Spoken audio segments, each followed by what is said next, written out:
हरे कृष्णा। श्रील प्रभुपाद वाणी की जय। 10 मई। श्री कृष्ण की कृपा सदैव रहती है, परंतु हम अपनी स्वतंत्र इच्छा का दुरुपयोग करते हैं। आपको यह अवसर और भाग्य दिया गया है, किंतु आप उस भाग्य को स्वीकार नहीं कर रहे। यह तुम्हारा दुर्भाग्य है। पर्थ, 10 मई 1975। जगत गुरु श्रील प्रभुपाद की जय। श्रील प्रभुपाद वाणी की जय।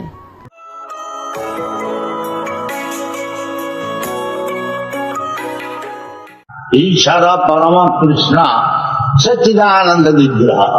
हाँ, और उसको विग्रह जो शरीर जो है वो सच्चिदानंद, शास्त्र से प्रमाण लेना चाहिए। सच्चिदानंद, उनको शरीर जो है ये हमारा ऐसे शरीर नहीं। हमारा शरीर जो है ये सच्चिदानंद नहीं है। पहले बात है ये सच नहीं है। ये कुछ दिन टिकेगा, 20, 50, 100 ज्यादा से, इसलिए असत सत नहीं है। और चीज का अर्थ होता है ज्ञान। हाँ, तो ज्ञान भी नहीं है। बहुत सी चीजें हमको सीखना है, अभी तक सीख रहा हूं, तो चीज भी नहीं है, सत भी नहीं है। और आनंद तो है। आनंद कैसे होगा? जब तक ये शरीर है, आपको ये जो प्राकृतिक 3 प्रकार तकलीफ है, आध्यात्मिक, आदि भौतिक, आदि दैविक, ये तो आपको सहन करना ही पड़ेगा। अब देखिए इधर पंखा हिला रहे हैं, क्यों? तो गर्मी है, सहन नहीं होता, ये आदि दैविक है। इसी प्रकार मन से, शरीर से जो दुख होता है उसका नाम आध्यात्मिक। दूसरे आदमी, दूसरे जानवर, दूसरे कीट पतंग सभी दूसरे को तकलीफ देता है, दूसरे को खा जाता है।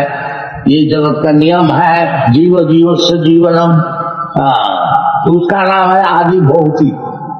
और ऊपर वाला देवता लोग तकलीफ देता है, कभी अनावृष्टि हुई है, कभी भूमिकंप हो गया, कभी एपिडेमिक हो गया, इसमें कोई हमारा हाथ नहीं है। ये हर एक प्रकार के, जब तक ये शरीर है, ये 3 प्रकार के चिताव जंतन, उसको कहते हैं चिता। 3 प्रकार के जो ताप है, इसको आपको भोगना ही पड़ेगा। तो आनंद कहाँ है? ये जो शरीर है सब भी नहीं है, ज्ञानमय भी नहीं है, और आनंद नहीं है। और भगवान का शरीर क्या है? सच्चिदानंद विग्रह। इसलिए शास्त्र में जहां बताया गया है निराकार, निराकार अर्थ नहीं उनका आकार नहीं है, ये बात नहीं। आकार जरूर है, बाकी वो आकार ऐसे आकार नहीं। हमारा जैसा आकार है, आपका जैसा आकार है, वो आकार नहीं। विग्रह, विग्रह का अर्थ होता है मूर्तिमान। भगवान का मूर्ति है नहीं, कैसे भगवान परम पिता है।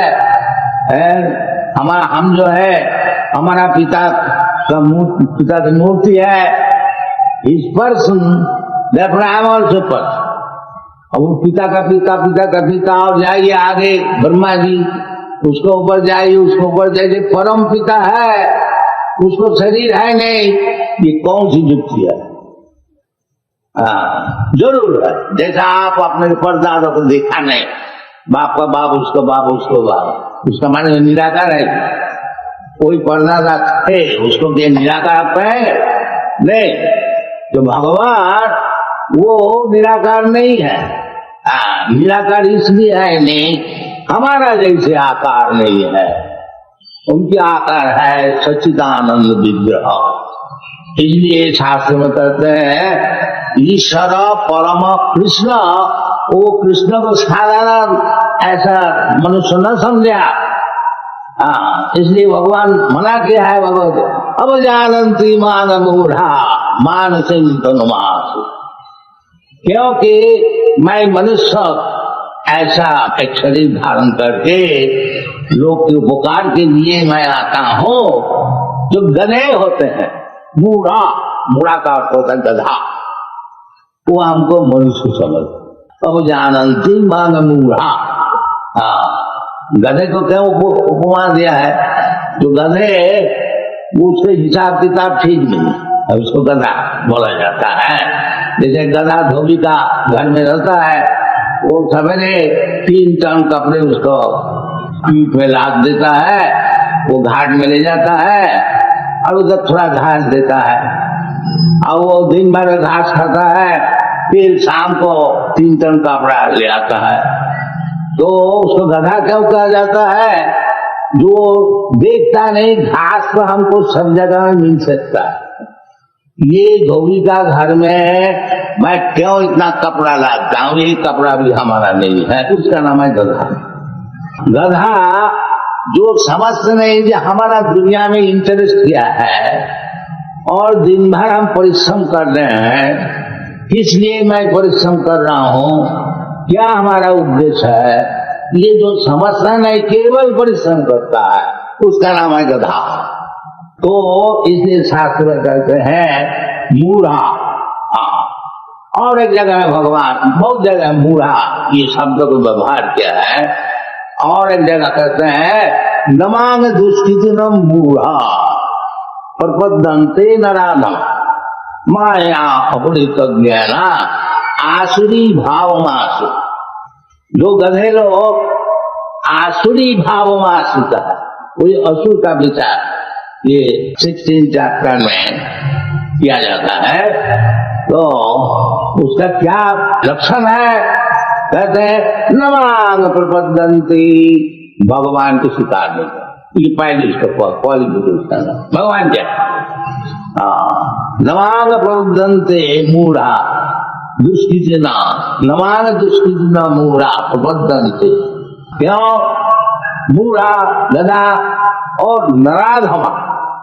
नराधमा का अर्थ होता है नर, जैसा हम लोग मनुष्य है ऐसा ये नर। तो मनुष्य जीवन में भगवान को चाहे तो समझ सकता, उनका ये फैसिलिटी है, इतना ही फर्क है जानवर से और मनुष्य से। मनुष्य अगर चाहे अर्थात ब्रह्म जिज्ञासा, वो अगर जिज्ञासा करे ये ब्रह्म वस्तु क्या है, भगवान क्या है, ये सब शास्त्र है। क्यों शास्त्र? शास्त्र किस लिए बनाया गया? ये भगवद गीता, श्रीमद् भागवत, चैतन्य चरितामृत, वेद पुराण, अनेक प्रकार शास्त्र है। ये हमारा भारतवर्ष की संपत्ति है। इसलिए चैतन्य महाप्रभु बताया ये भारत भूमि ते मनुष्य जन्म हईद जा।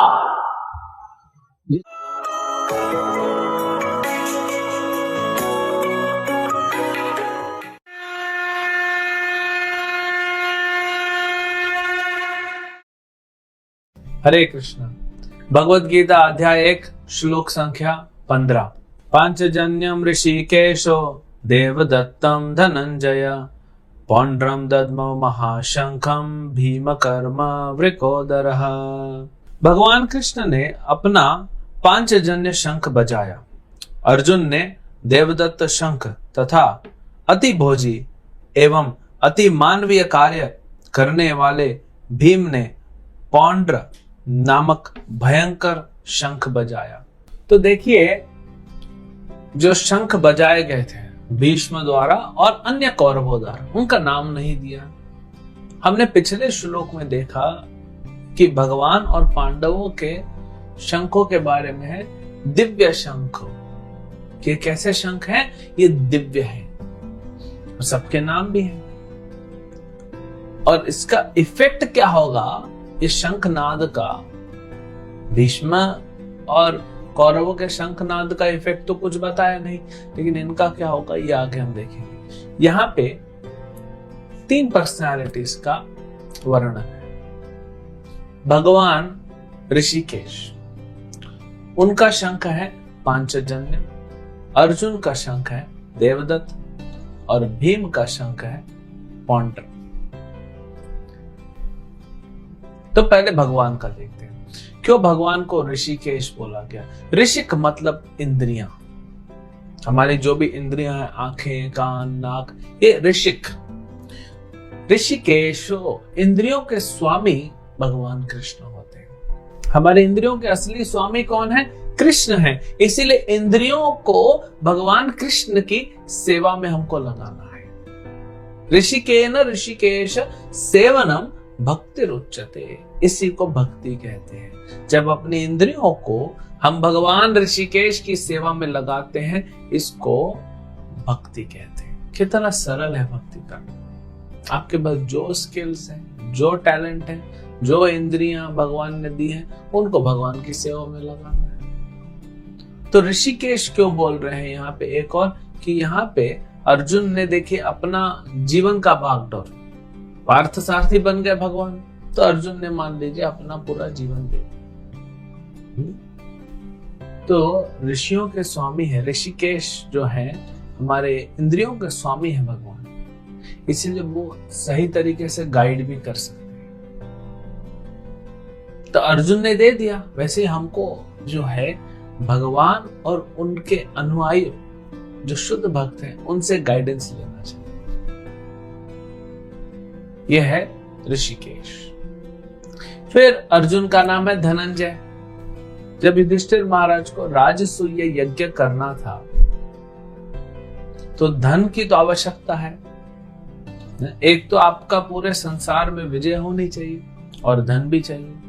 तो अर्जुन जाके उत्तर की दिशा से धन लेके आया था, इसलिए धनंजय। वृकोदर बोला भीम को, क्यों? क्योंकि भीम खाता बहुत, अति भोजी, बहुत खाता, लेकिन सिर्फ खा के सोता नहीं है, कुंभकर्ण नहीं है भीम। जितना खाता है, क्योंकि अग्नि इतनी प्रचलित है, जो जठाग्नि है वो इतनी प्रज्वलित है भीम की, कि जितना भी डाल दो वो बचा लेता है। लेकिन फिर कार्य भी वैसा करता है, अति मानवीय कार्य। जब लक्षागृह में आग लगवाई थी दुर्योधन ने, तो उसके पहले ही एक अंडरग्राउंड टनल बना दिया था पांडवों ने, और सब वहां से निकले थे। फिर वहां से बाहर आके वन में सब दौड़ रहे थे जल्दी जल्दी कि यहां से निकलना है, सब थक गए थे। भीम ने पांचों को, 4 भाइयों को और माता कुंती को उठा लिया और लेके भाग रहा है। तो भीम का पावर है इतना, तो ऐसा नहीं सिर्फ खा पी के सो रहा है, खाने पीने के बाद जो एनर्जी जनरेट हो रही है वह भी सेवा में लगा रहा है। तो इसीलिए यहाँ पे भीम के लिए यह शब्द प्रयोग हुआ। तो यहां हम देखते हैं अर्जुन के पास जो स्किल था, भीम के पास जो स्किल था, दोनों ने कृष्ण की सेवा में लगाया। यही हम बोल रहे थे, इसी को भक्ति कहते हैं। हरे कृष्ण।